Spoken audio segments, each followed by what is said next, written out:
Thank you very much, Professor Thompson, for that enlightening and filling talk. At this point, we can begin the open forum. We have an hour. Professor. Mark, I just want a clarification of the narrative of the reform president. I think from the way it sounds like a bourgeois narrative. I mean, it's a narrative which focuses on anti-corruption and the political aspect. But when it comes to the economic, it does not address the root of it, which is the big business. And as you pointed out, stock markets are the ones booming in. So this is the cause of the financial crisis, which is also impinged on the U.S. economy, and which is the kind of development which is encouraged by the donor countries and the international financial institutions. But this is not addressed. And all our presidents had that policy. That was the major policy. So even if we have any kind of president in the Philippines, that would be the policy. So as maybe to reiterate what Gerald Camara said during the PPSA is keynote, the economic managers are lording it over, and we don't even understand their language. And all of this CCTV and this is really just so marginalized. So I think it's from reform we don't talk of a radical president in the likes of Hugo Chavez, Lula, who really puts it straight in your face. You know, it's anti-globalization, liberal, etc. So that's one. And maybe just two minor questions. This is not my, I just want to ask what you think of this, what does articulate view, an opinion expressed by Takashi Shiraishi. She said that the advantage of the Philippines is that even when the elites fight, the economy is not disturbed because of OFWs. But when the Indonesian elites fight and the Thai elites fight, the economy really goes down because the money is generated from inside. So I was wondering what you thought of it. And maybe the last one, I think the corruption, right? In the GMA corruption is identified with GMA. It's like, it's the first gentleman benefiting from it. But if you look at the recent smuggling of oil, it's Shell. It has nothing to do with Rufi Biaso, nothing to do with Noy Noy. It's Shell company. But in the corruption in GMA, it always points to either her allies, or the first gentleman. So I don't know if that's, but that's what you also see in the nature of corruption. Like, Noy Noy is not part of it. His allies are not part of it. It is other people, unlike GMA's time.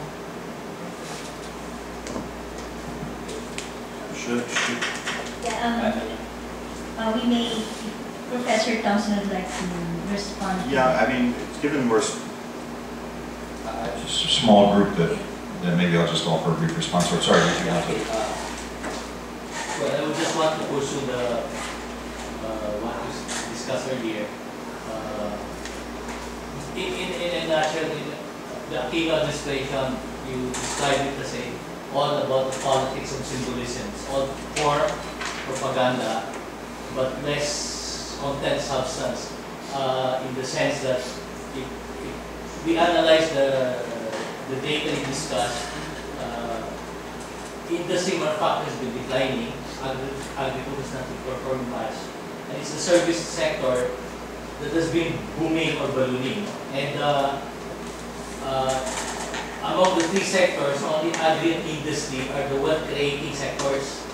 And services, although you need services, you need education, finance, banking, maybe defense, etc. No? Transport, communication, etc. But there are many aspects of services that have dubious contribution or questionable contribution to the economy and to society. Like, for instance, it's typical in any government office, you have an elevator boy hired, and as far as that is concerned, that's a job generation, and therefore a contribution to the service sector and a contribution to the economy. And if that's true, let's hire 10 million elevator boys. But every elevate a passenger, there's an elevator boy who pushes more tons. So of course you don't grow that way. No? So in short, those kinds of jobs are not really creating wealth which are necessary for so the entire politics and economics of political wealth, we're just debating, squabbling about how to share in the pie, but we're not really increasing the real pie, which is productive, the productive physical wealth-creating economy. Another example, probably when you go to a jeepney terminal, you see more jobs created. No? Before, the driver used to try, carefully calls his commuters, his passengers. Now somebody does the parking, somebody does the dispatching, and somebody else does the fare collection. So there are more jobs created. So are we growing? No, but it's crazy, it's ridiculous because all of them are just sharing the income of the driver. And even on our subdivisions, small subdivisions, you have one subdivision. There used to be one sari-sari store. Now there are two sari-sari stores inside the subdivision and two outside. All of them are selling to the same number of the same market. So in short, even the marketplace, there are more jobs created, more market vendors. What I'm trying to say, we're growing in terms of more people doing odd jobs, but are actually not really productive jobs. No? We're sharing the same pie. The pie is not really increasing. If you probably analyze the same data from NEDA, GDP, manufacturing industry or agriculture percent total GDP is declining. They're declining, and the services are ballooning. And much of that probably comes from, that's what you said earlier, the support of the OFW. The same money that we generate from the wealth from other countries, that's the one circulating and fueling the consumer boom here, the condo bought by the OFW, the wealthy cement, etc. So, just a comment and Thanks to both of you for that. Let me try to go through the points quickly. Tessa, your point about the bourgeois narrative, yes, very much so. Although, interestingly, if you look at Thompson, you can see that there are different kinds of bourgeois narratives. I mean, surely we can't say Thompson is not bourgeois. It's just too wealthy to not be bourgeois. But it's a different kind of capitalist. And the interesting thing, if you know, partly, of course, it's also politics of symbolism, but in this case, the populist symbolism. The poor like the fact that they feel recognized and respected by Thompson, just like they like that about Estrada. But if you look concretely at what Thompson did, he undertook real healthcare reform, accessibility of healthcare. He also took educational reform that was somewhat less successful, but we have some indication that educational levels did improve at least for a while. He had rural livelihood projects. He gave money directly to villages, which apparently increased incomes. Of course, the middle class criticized these as patronage handouts. And he was a strong supporter of industrialization. Now, Thailand's always been more successful, at least over the last 20 years in that regard than the Philippines. But I think Thompson was a developmentalist. I mean, that's one to put it. That is a developmentalist, populist bourgeois narrative, as opposed to a more neoliberal, macroeconomic-oriented one where Aquino's been more successful. Secondly, OFWs. Yes, of course, that is key to understanding continuities in the Philippines, although I think there are important discontinuities in 2010. I think Aquino's anti-Arroyo campaign did lead to some economic dislocation, particularly in infrastructural projects, saying them as corrupt. And at first I thought, well, that's probably a good idea, but if you see the kind of projects that were actually axed, I'm going to have to go into detail about them. And 2011, one reason growth did slow was because of the lack of the bottlenecks in infrastructure. In terms of corruption, absolutely. The high-profile scandals are not there. That's very important. There's a principle of deniability here. But I'm very suspicious about what's going on in customs. I wonder about what's going on in customs. And these are not people who are, you know, Aquino's enemies who run in customs. What is going on in smuggling in the Philippines? Question mark. I don't have the answer, but I wonder. In terms of the service economy, actually I would somewhat disagree. I think, you know, the boom in the service economy is a good thing. I mean, growth is generally a good thing. There are good jobs in call centers. There is a new group of young people, admittedly very sleepy young people, who have to get up at the wrong time of the night. But it's a great opportunity. I did a little research on call centers, and you know, and the fact is they're not just in Manila, but they're all over the country. It's a good thing. I mean, it's a problematic industry in the sense it's highly mobile. It could leave the Philippines just as it emerged. It could leave, and if Bangladesh gets its act together with a large English-speaking population, it could be a big competitor in terms of price.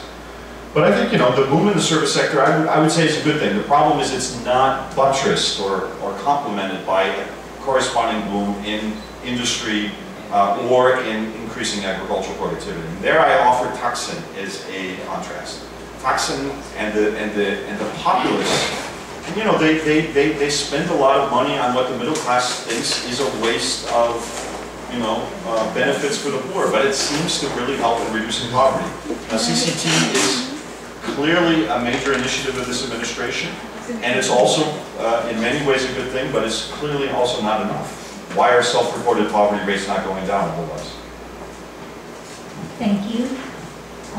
Maybe request the audience to please try to keep the comments and questions as briefly as possible to maximize the discussion. Thank you, Mark. This is something that we started discussing earlier. I really wonder, and I worry when political scientists start talking like economists.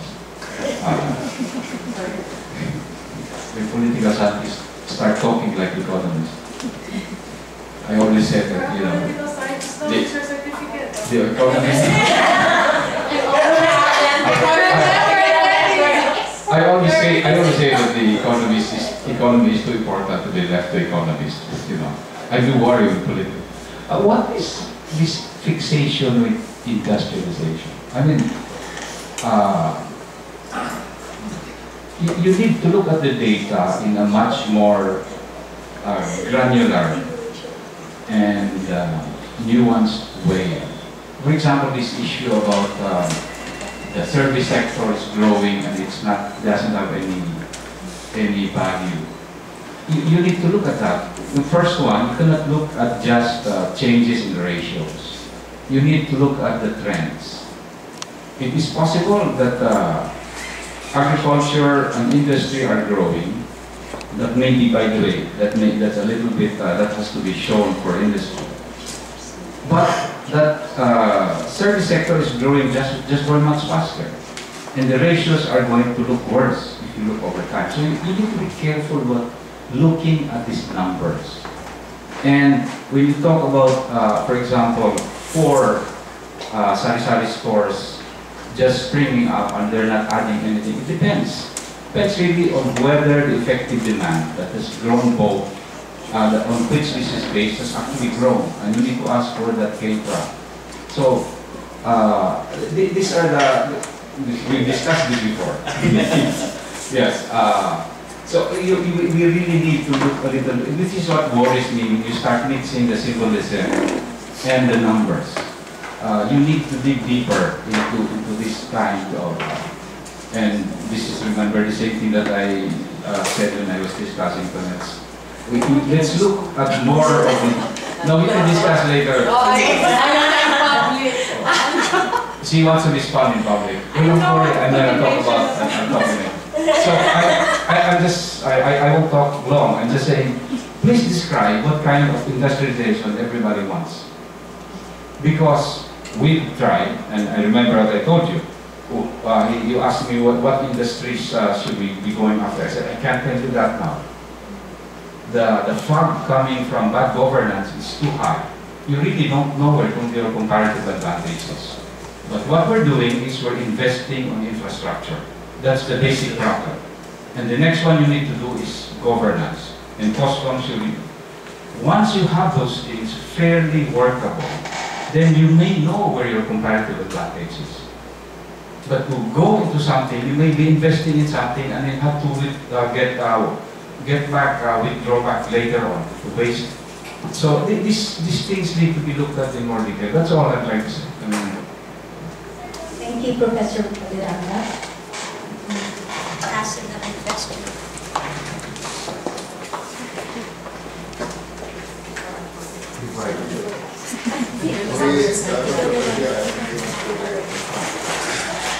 This is a facetious question. Talking about the kind of symbolic performance of Aquino, what strikes me is that many Philippine presidents played kind of good cop, bad cop strategy. So we start off with Marcos and he's got Imelda. Then we go, Estrada has got his various wives. Arroyo has got Mark. But both Aquinos, I think, I mean, Cory was a widow and Nolan is a bachelor. So it says only one role. There's a good cop. There's no one who plays the bad cop. It's a half a facetious question, but is the image of Aquino in some ways related to the fact that, you know, there's no counter-image like Imelda or Mike to tarnish this this symbolism. I mean, of course, even with Cory, there was the kind of the family, you know, that I mean, she wasn't as clean as people claim to be. And now with we have we still have Ting Ting and we have Bam, and you know, so. But I think what's striking is that he's there on his arm. I think the only exception to that might have been Ramos. I don't recall Mrs. Ramos playing the devil's advocate. I mean, she seemed pretty straight, but that's the exception. Professor Thompson. Thanks again for both questions. Sure, you know, political scientists don't suffer from, you know, they're not modesty challenged, are they? We like to generalize. You know, you yourself said it, economics is too important to be left to the economists. Look, my argument would be to some extent, I'm measuring the Aquino administration based on its own promises. It promised inclusive growth, and it hasn't delivered. Now, why it hasn't delivered is another issue. And I take very seriously what you say about issues of governance and infrastructure needing to be solved first. But given the promises that were made, and given the fact, again, the foil was a royal. She delivered growth, but not inclusive growth. Aquino promises inclusive growth. He's delivered basically the same thing as a royal's delivered. If you look at the growth trajectory, except for 2011 that actually went down a bit, it's back on that same trajectory. So I basically see a continuity in the policies of Arroyo. I don't see the turn toward inclusive growth. And I offer, without wanting to compete with economists in terms of the specifics of it, I offer the general comparison to Thompson on the one hand, and on the other hand, of course, recommendations by organizations such as the ADB. And there are signs of increase in steel manufacturing in the Philippines, for example. They're running into problems in Mindanao with the power. There's a big plant going up in Davao with power problems in Mindanao. There's also, of course, the problem of smuggling. If there's steel smuggling going on, how will Philippine steel, which is apparently some of it being planned is going to be very high quality, how is it going to compete against this smuggled cheap Chinese steel declared as scrap and smuggled into the country? This is, I think, a major issue. I suppose my overall argument would be I don't see the emphasis, I don't see the prioritization, and I think there's an over concentration on issues of governance without at the same time saying we need to emphasize this industrial aspect more. But I take the point that there are other important hindrances.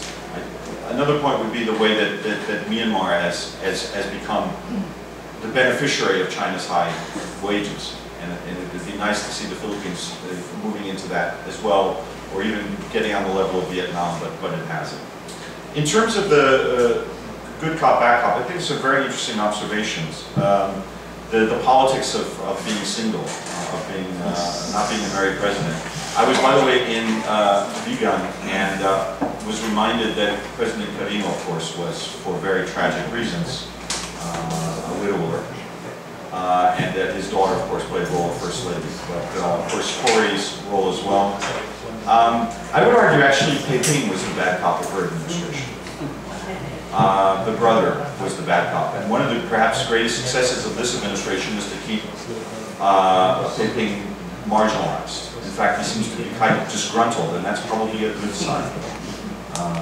And I think that the comparison with Ramos is also telling. That's maybe one reason for Aquino's strong image, is there isn't the obvious problematic element. There's not the Imelda, there are not Estrada's wives, there's not a Peping.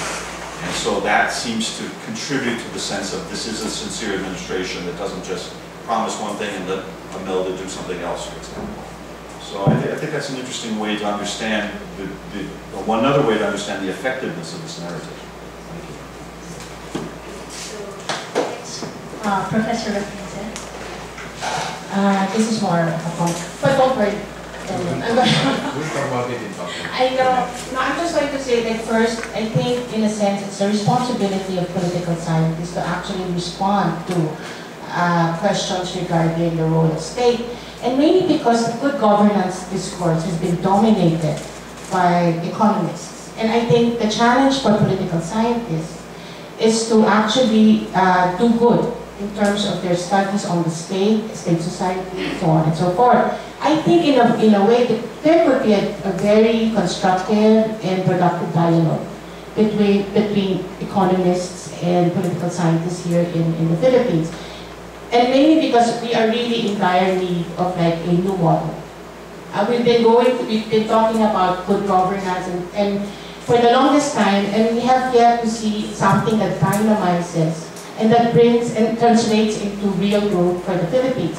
I'd like to also say about, discuss the ADB, which is basically it's an economic institution that also pushes for manufacturing. And I think it's in the role of like having a linkages with the real economy and also job creation. So for instance, the PIDS, Joseph Cap would say that in a sense, if you look at the jobs that go into services and industry, those people that go into same level of skills, those that go into manufacturing, like in the factories, will almost always have a more secure job and higher salaries than those that will go, for instance, to services like household, domestic care. So in a sense, even in terms of wages, right, better wages are waiting for people in manufacturing. So that's all I will say for now. Yeah, sure. That's a conversation I'd like to have. Thank you for that comment, Professor Lisa. Other questions?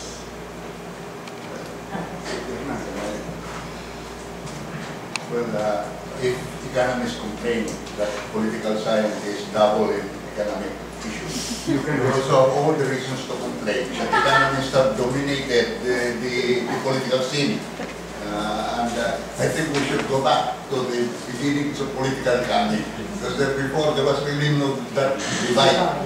And I think economists should be more sensitive to political issues, because I was reading the history of Chile during the time of Pinochet. This Chicago boys came in, economy boom. But the boom of the economy also undermined the political base of Pinochet, and created a lot of problems for him later on. Well, anyway, that's not my point. About smuggling, no? Because the customs probably is an interesting case on the extent to which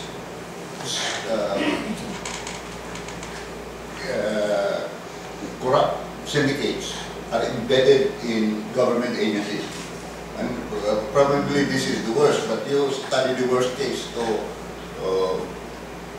now, when at the beginning of Noynoy's presidency, he really had in mind appointing General Diliman as the head of customs. But Secretary Gasmin, who is his some kind of adopted father, strongly objected.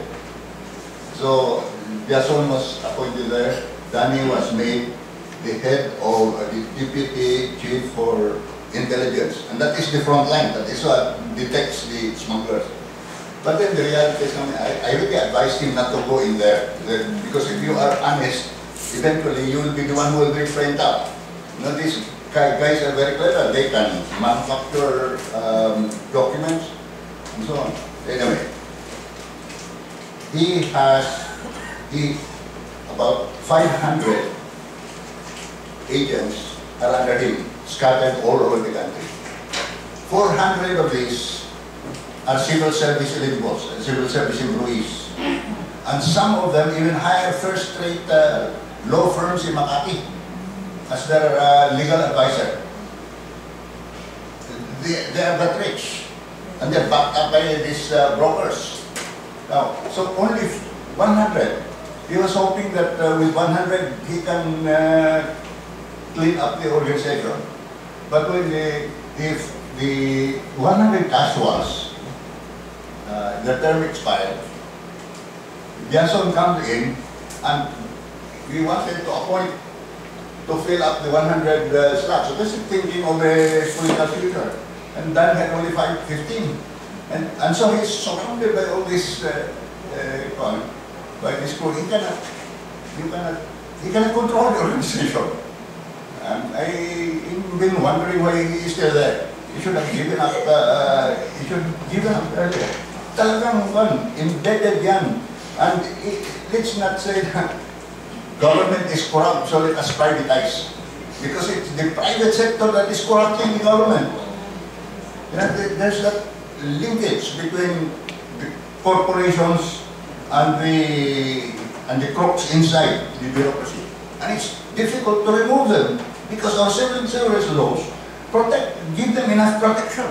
And you have a lot of bum lawyers who are quite bright, and many of them UP graduates who are willing to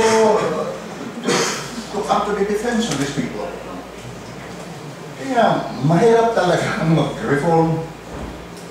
You can reform at the top, but you cannot do away with the organized crooks inside the bureaucracy unless you suspend the civil service law, hold it in abeyance, declare a revolutionary government. Marcos had the chance to do that, and unfortunately he didn't make use of that power.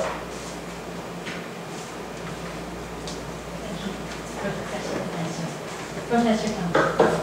There's really not much to say to those two points. I mean, this is one issue that perhaps is where Noynoy raised expectations too much. That, you know, he said we can fight corruption, but maybe didn't clarify sufficiently to people that it's not just enough to keep these high-profile scandals, but actually clean up the particular agencies, customs, as a prime example, and deal with the syndicates. And I mean, again, it may seem like asking too much, but you know, why has Aquino waited 3 years I mean, there now is discussion of abolishing the whole agency, right? There's a talk of radical solutions, but you know, clearly 3 years it hasn't worked very well.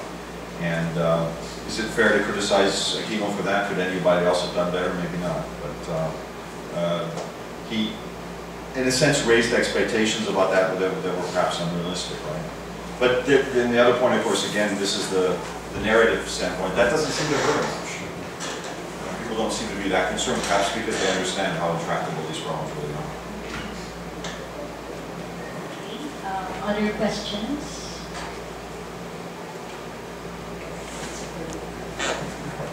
Just a question of information. Why do you think Aquino hasn't supported the FOI deal? Because in some ways, it runs counter to this down with the wind, or straight and power. I would have thought that as part of the narrative, this would be obviously stronger. I mean, he fought, well, I don't really fought hard for the NRA deal, but that's causing him a lot of problems. So I mean, I really have no. It's just a question for me to make. Does anyone know why? What interest is he protecting in not supporting the FOI deal? Maybe I can answer the part.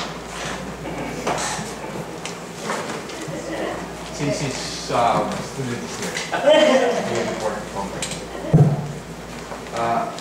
Thank you. The administration has always wanted to have an FOI deal, but at the start of every session, there's usually a cabinet meeting that is devoted to what would be the priority bills. And often at this, the FOI is listed, started from the first day. Well, I wasn't there the first month, so. It is the agencies that will usually say, so actually the president puts it in there, and then the DOJ is the one that will usually say, let's slow down on this one. The main reason is that there are different modes and different patterns of information that are needed. For example, let me talk to you about NEDA. I think since the Congress is here, it's important. The problem may arise because we want to have a single, all-encompassing bill that will be followed to the letter by all agencies. My suggestion would be, and maybe I should write a column about that, is to have an enabling bill that requires each agency to propose a system that will then be subject to approval by a congressional oversight committee. And the reason for that is that there are several levels of openness. If, in the case of NEDA, we have several levels of decision making. And for example, when you talk about projects, you have to pre-qualify bidders, for example. There are some information that may be very important, but are not, levels of uncertainty, unfortunately, is not black or white.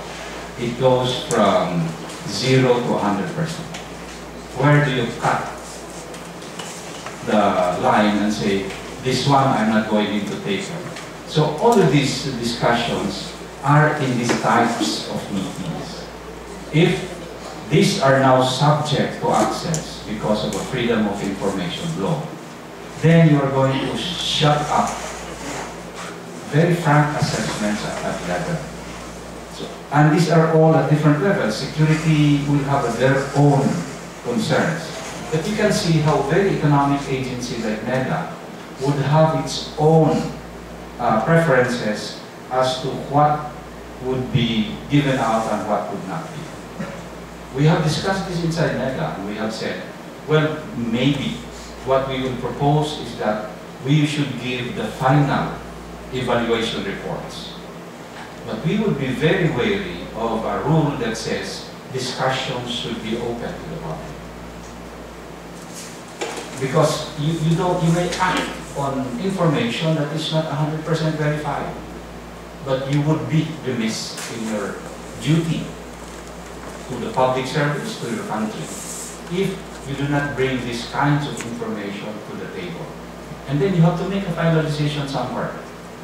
Judgments are made. And people will make mistakes. The good thing about the Americans is that mistakes and judgments are made. They say, okay, this made well, we learn from it, we move forward.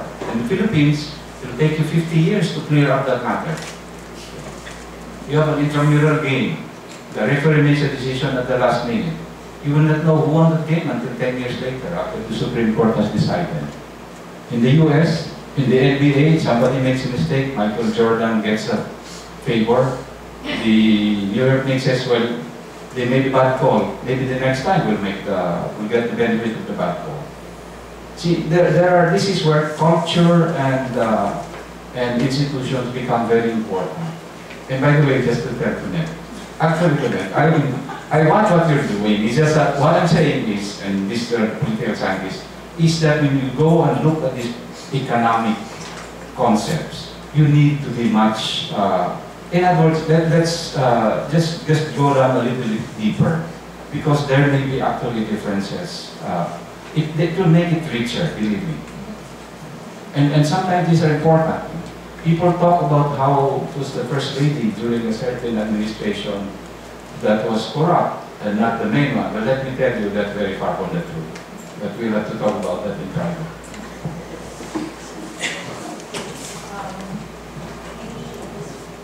I hope I answered the question on that. I'm telling you the complexity of that issue. And this is why I would make a suggestion. Have a broad basic law, and then make sure that each agency submits it first. Just add perhaps how much I'm enjoying this discussion. The presenter doesn't even have to have an answer. It's never been easier. Thank you. We will first Yeah. take the question. Thank you very much. It's very nice to see these conclusions, but I think you have to change your mind regarding the disclosure we make now. Number one, the COMELEC has perfected the automated cheating system. And Pinoy won last in 2010 because Pinay mastered the cheating system and stole votes from Gibo, Loren, and from Villanueva, and gave them to Pinoy. Pinoy only won by 12 million votes.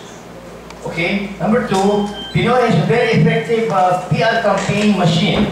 They actually have an office in Makati that does nothing but send text and email to the social web. Okay? Number three, Pinoy's father and cousins are involved business-wise with Sabah.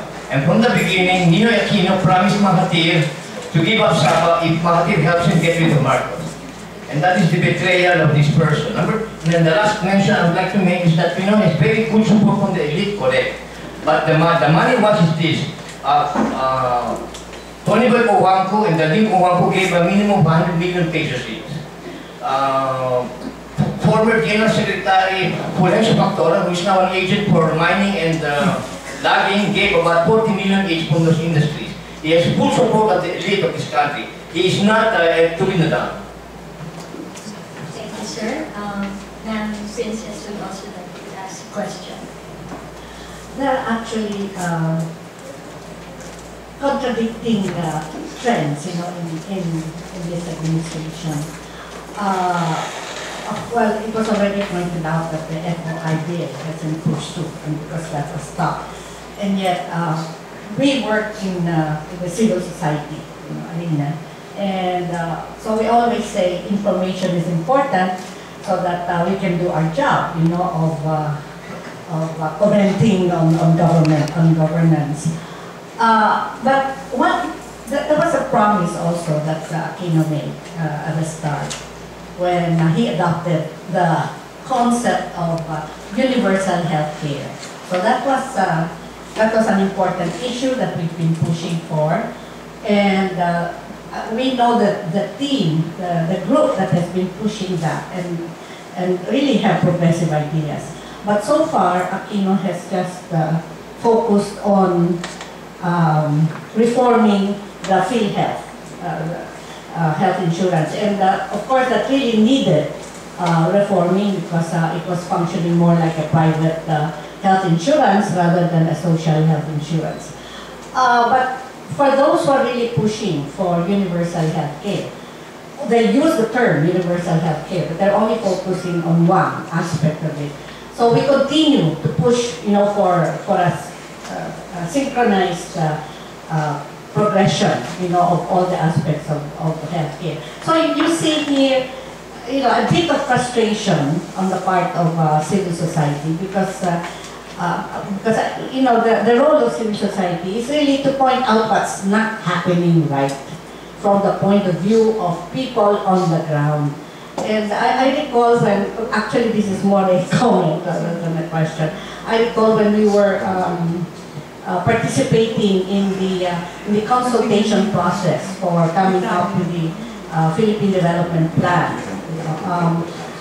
And I recall one very well-known economist said,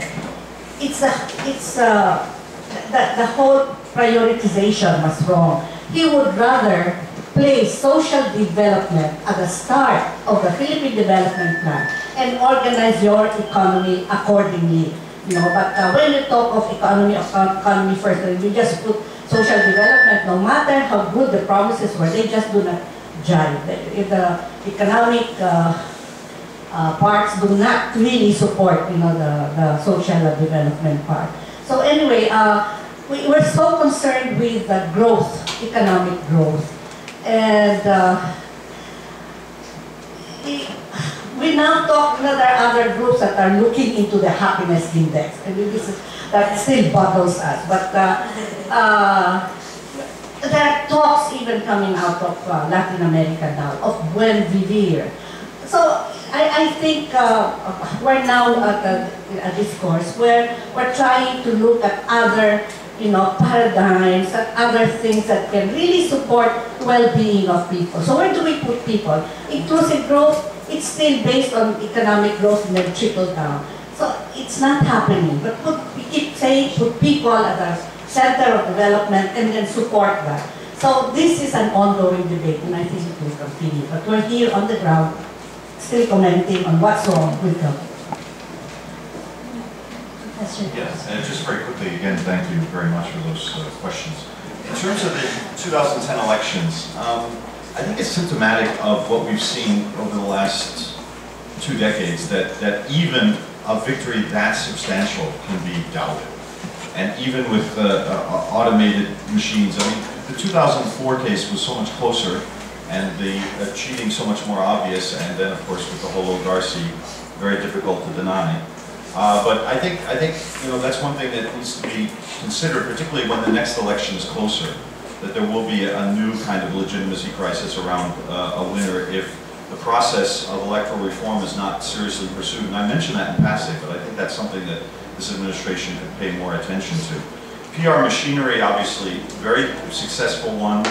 Of course, all administrations promote themselves, but it's interesting that this administration has been so successful in accumulating political capital. The question is, do they know what to do with it? You just don't accumulate political capital for its own sake. You try to use it for particular things, and whether that's being used sufficiently is one thing I was trying to raise. The Saba question is interesting. This is one of the most puzzling. I mean, every time I come back to the Philippines, I manage to learn a lot of things and become more confused in the process. And Saba is one example. The only thing I can add to that is some of my own research on the opposition and Ninoy's own involvement. There was a small but very ineffective social democratic army, PDSP army, in Saba. Indeed. So, does that have connections back to that? Of course, that then brings in the Arroyo administration, given Gonzalez's role in that. It's all very confusing, but that's about all I can add in that regard. And your final point is something that I was stressing. I mean, look where Aquino comes from. Look at who supported him. And a reformist agenda, given that kind of class and background, plus the kind of friends you have, must have some limitations.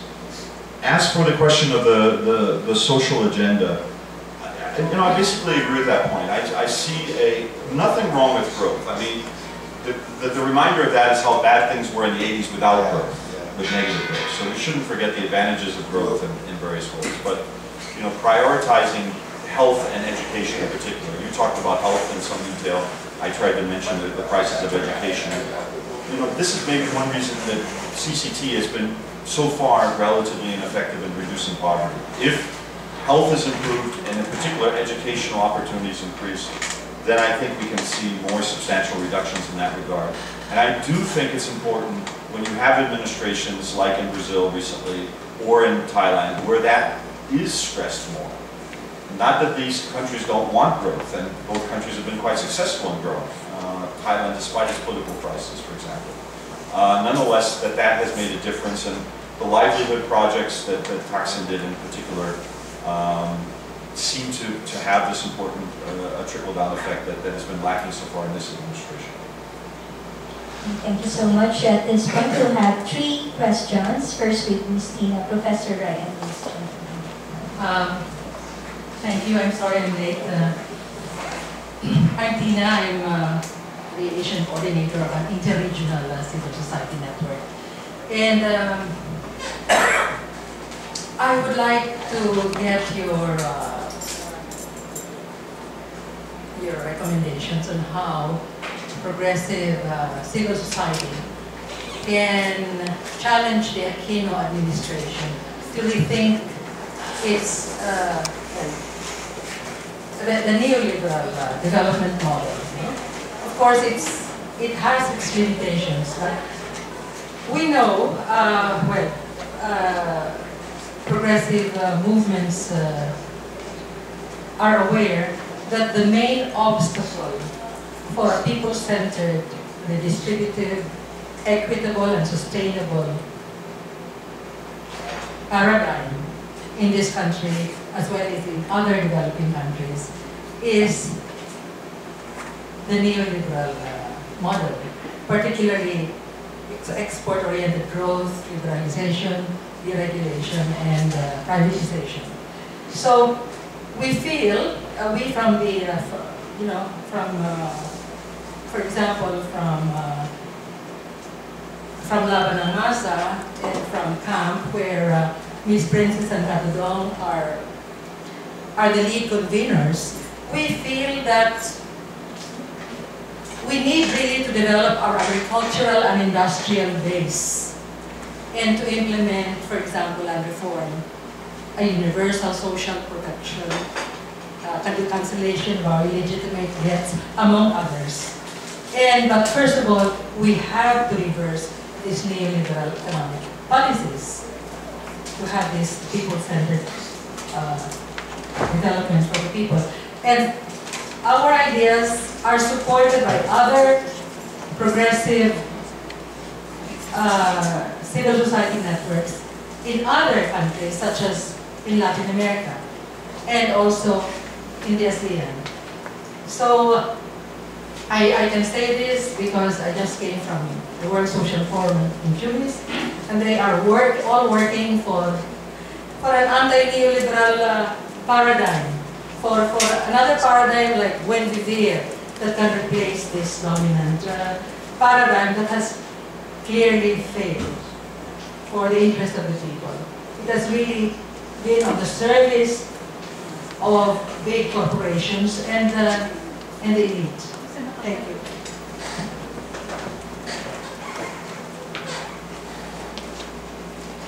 Good morning. Good morning. I'm sorry I'm late, no? But I also heard part of this at the Philippine Political Science conference. No? At the outset, I'd like to just say that recycling is environmentally At the outset, of course, first of all, I'd like to disagree to some extent. I'm more hopeful and optimistic about the administration. We have no choice, no? This is a juncture that we need reform to happen, and reform to happen soon. That being said, I agree with some of the red flags you pointed out, and I want to emphasize in my comment 3 points. One is although you didn't emphasize in your last presentation, the Philippine Development Plan is actually one of the most eloquent development plans ever written.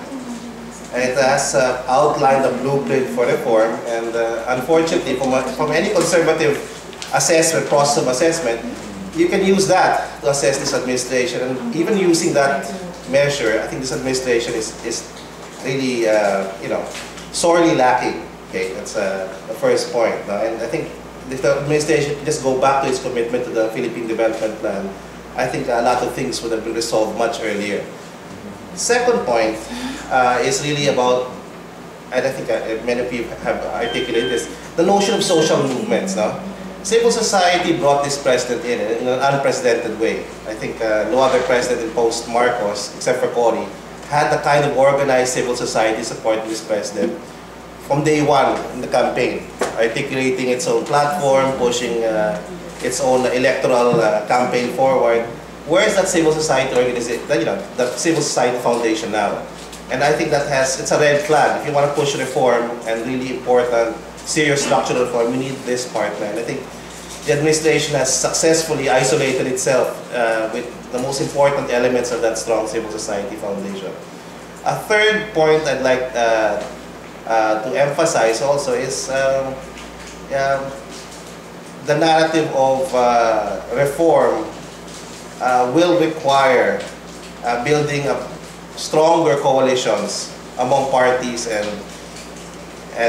political agrupations, political actors. And I'm not sure if the current administration is going towards building that kind of coalition of support. I hope it is, no, in its own distinct way. In this 2013 elections, we've seen more of continuity rather than change. And I don't know if he will be able to create that kind of consensus in the Senate. Yeah. Thank you. Sorry. I'm Junior, and I'm with the Congressional Vice and Budget Research Department. I think one of the criticism about the performance. That's why we've been talking about politics of symbolism and stuff. We would like to contrast it with real concerns like about poverty and unemployment. But I think that I just would like to get your opinion on this political science, because as far as I reviewed the Philippine Development Plan, a target unemployment rate of 7 to 8%, I think still very high. And I really don't know why, when we're talking about a lot of these populists overtone about inclusive growth and addressing inequality, but I mean, a major concern, a factor regarding this inequality and poverty is unemployment. And I just don't know why the politicians are not very keen on really using unemployment problem as a platform for politics. And I have a hunch on this, because 7 to 8% may not be like a good majority to really address, to really make a serious step on your voting results. Because I think still most of the employed would not really be sympathetic about the concerns of the unemployed, especially when we talk about the reforms needed to really raise employment. So from a political economist perspective, what do you really think of the chances of really using unemployment as a platform for this an honest to goodness inclusive economic growth? Thanks. Thanks again for those very interesting questions. I will only be able to answer a few points. The neoliberal paradigm. I think it's striking that okay, let me start this way. Thomas Kuhn's idea of paradigms and paradigm shifts. And Kuhn's argument is paradigm shifts only occur if there's massive evidence that the paradigm is wrong. This occurred in 2008, and guess what? The paradigm did not shift. Neoliberalism is very resilient. Look at Obama in the US, look at the Europeans, they're all firmly placed within this. And if they don't shift, it's going to be difficult for the rest of the world to do so. That's one thing, therefore, I didn't really emphasize, because I think probably, to be fair to this administration, it's not realistic. Think about Argentina, it repudiates its debt and still is getting punished. Its ships are still getting seized and so on. So it would be very difficult for the Philippines without a substantial number of allies like the ASEAN community, very unrealistic to do so. So I think the question is not, can the Philippines repudiate neoliberalism, but what can it do within this paradigm? And therefore, that's why I raised the question of Thompson, because Thompson and his allies, including his sister, are maneuvering within this in a way that is limited, but I think more effective than what this administration is doing. And I've tagged this developmentalism and populism. And it includes livelihood projects, it includes a greater emphasis on health. There is universal health care now in Thailand. Now, you'll talk to Thais and they will tell you for 30 baht, it's very inexpensive. Thailand's also a richer country, does better in revenue collection. This is a problem in the Philippines. But everybody in Thailand basically has access to health care. It may not be top health care, admittedly, but it's health care. Educational reform has also been more substantial. And livelihood projects are greater. Agricultural productivity is more. Greater emphasis on industry, admittedly given a different context and perhaps more favorable external environment, geography plays a role, and so on. I don't want to make it seem like the Aquino administration is missing an obvious opportunity, but I think they're not pushing hard enough. So even within the neoliberal paradigm, I'm arguing they could do more. As to the question about the Philippine Development Plan, exactly. It's only fair to hold the administration to what it claims to do, and that I think is one of the best measures, and it clearly hasn't lived up to that.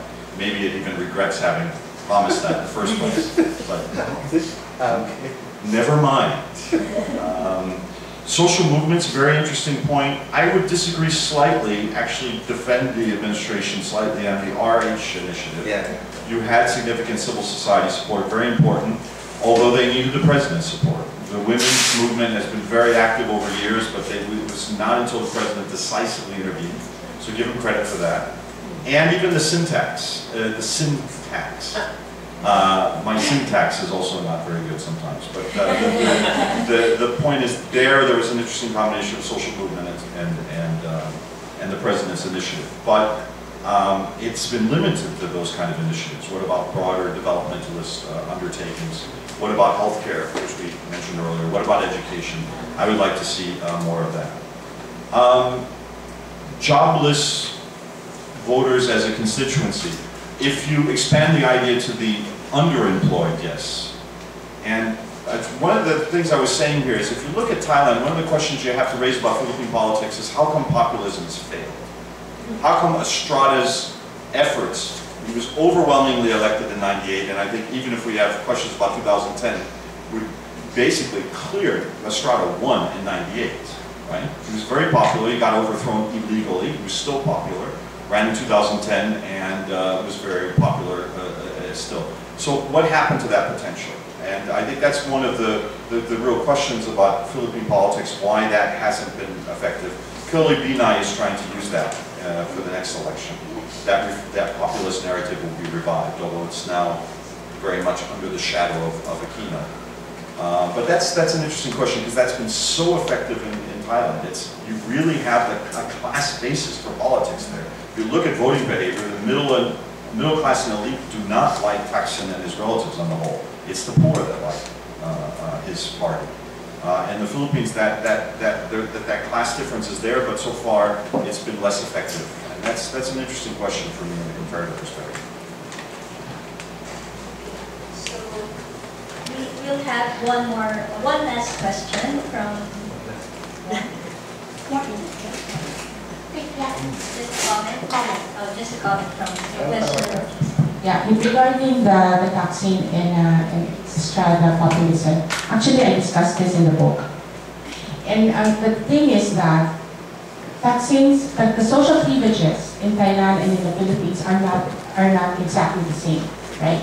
So Thaksin is able to actually mobilize the North versus South, North versus Bangkok. That's a major mobilizing issue.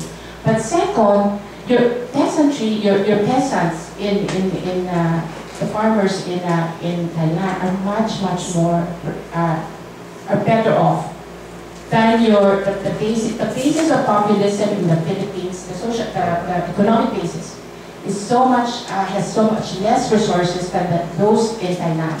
So that those in Thailand, the populists there, are able to sustain their activism. Right? In the Philippines, the populism was actually the populist, let's say, EDSA Tres.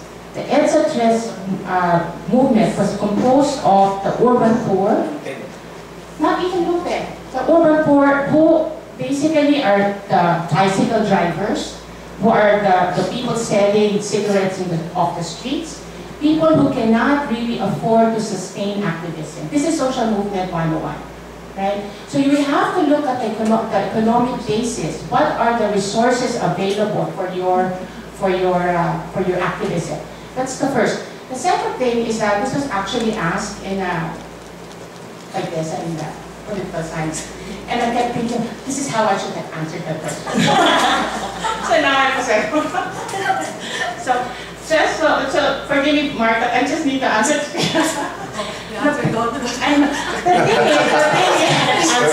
The thing is, we also have, in terms of social movement, we also need to see, for instance, does economic growth lead to political instability? And there's a large literature on that. Huntington would say, basically, increased growth will mean there will be new social forces. There will be higher expectations. So basically, you need stronger institutions. But you also have post-democratization literature that will say a higher growth will lead to an expanding middle class. And so because you have an expanding middle class, they will demand participation in the political process. So in a sense, it's not necessarily, it's an empirical question. In other words, it really depends on what the situations on the ground. But in the Philippines, the difference between Thailand and the Philippines, in the Philippines, 10% of our population go abroad.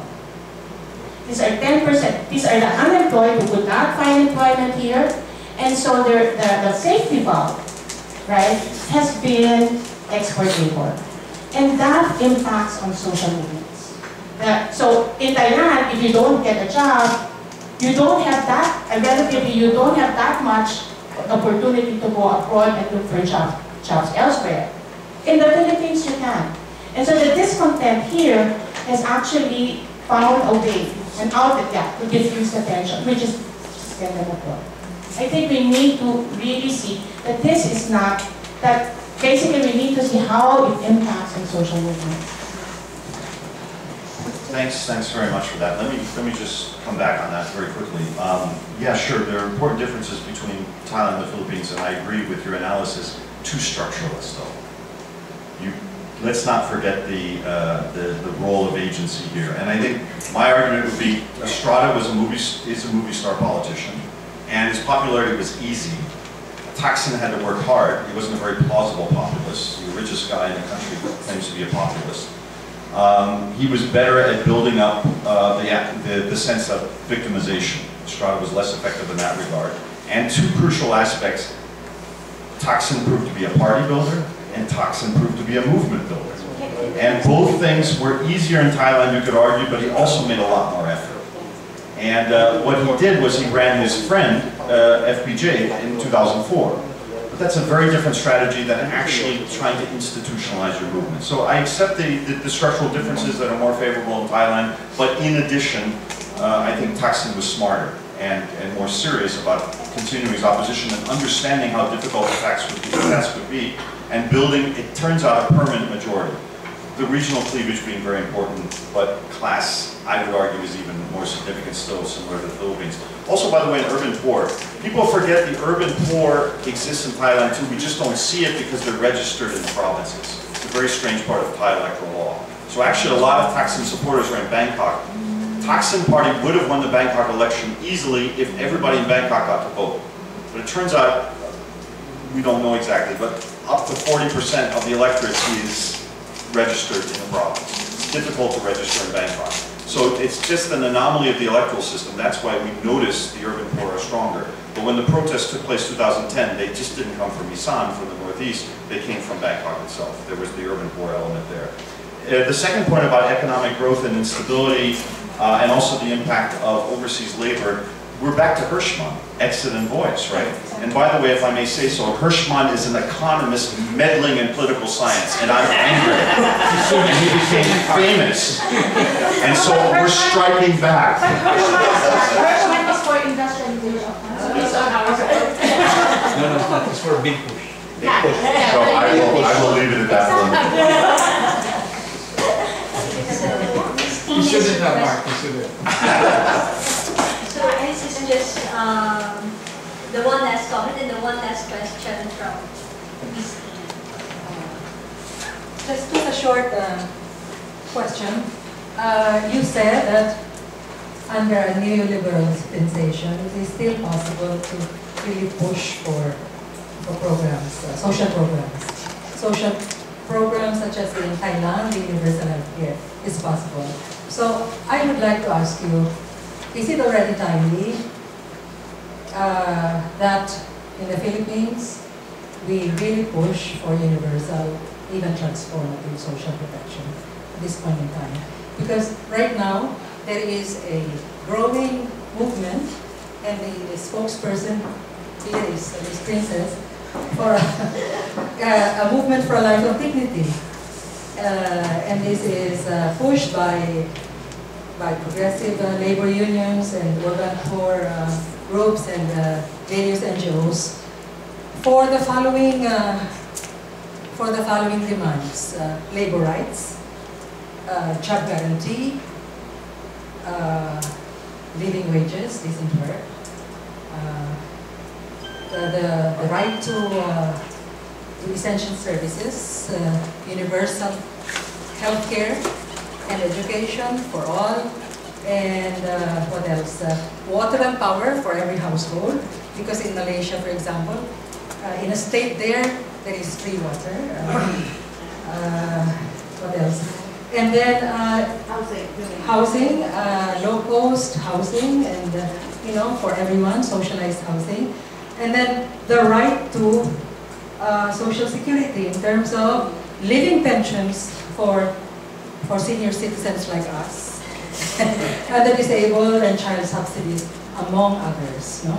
Is it possible now in these Philippines to really push for this under the Aquino administration? And by the way, at the ASEAN, many progressive movements in Thailand, in Indonesia, and in the Philippines, also in Malaysia, and progressive parliamentarians, are now campaigning to reclaim the social agenda that was removed in the 80s, and to reclaim and to establish a more progressive social charter at ASEAN, because in 2015 a new charter will be revised. Thank you. Okay, yes. Again, thanks for that. Basically, yes. And again, to use Thailand as a benchmark, although again, one has to take into account Thailand's richer, it has better tax collection. So all these things are subject to budgetary constraints. But I think, one could target certain things. Healthcare strikes me as a very promising area. The administration is already looking seriously at education. That should be encouraged and further developed. Wages are an interesting issue. Thailand has been pushing through a minimum wage, although they do make regional differentiations. And of course, when it comes to job generation in the industrial sector, particularly basic manufacturing, that becomes a certain issue. I think the minimum wage issue becomes less vital that it be the same everywhere in the country if there are a certain amount of social protections around the wage issue. Because if one is competing in this international division of labor and one is trying to take advantage of the fact that China is now too expensive, which is a good thing. China has made huge progress in terms of its technological development and absorbing excess labor capacity, so it's a good thing for China. But there is that opportunity. Then wages become a crucial variable. But if healthcare, education, unemployment benefits, and some of those surrounding things are emphasized, and that again is what the Thompson government has done. One other interesting thing they've been willing to do is run higher deficits than the Philippines.